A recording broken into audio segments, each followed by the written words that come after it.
سلامونه دوستانو په دې هیله چې ټول به راته روغ او جوړ یاست. افغانستان او سریلانکا ترمنځ دویمه نړیواله شل لوبه روانه ده چې په دغه لوبه کې افغان لوبډلمشر د لوبې ټاس وګټي، په خپله یې د توپ اچونې پرېکړه وکړه.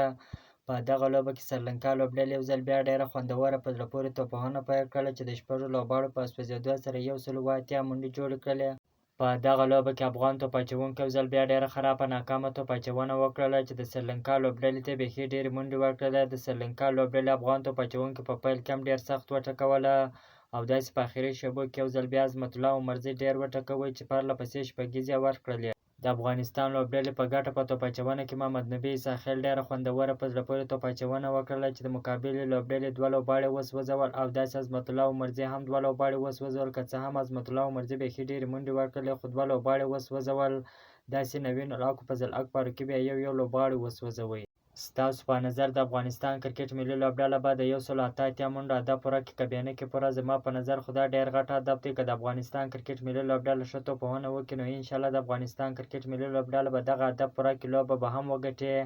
بیا هم خپلو اتلانو ته دعاګانې کوئ چې په دویمه شل لوبه کې سریلانکا ته ماته ورکړي. که غواړئ د کرکټ په اړه باندې تازه او مهمو معلوماتو څخه ځان خبر کړئ نو حتما زموږ پیج درسره فالو، چینل درسره سبسکرایب کړئ. د نورو تازه معلوماتو لپاره زموږ سره اوسئ. تر بلې ویډیو پورې د الله په امان.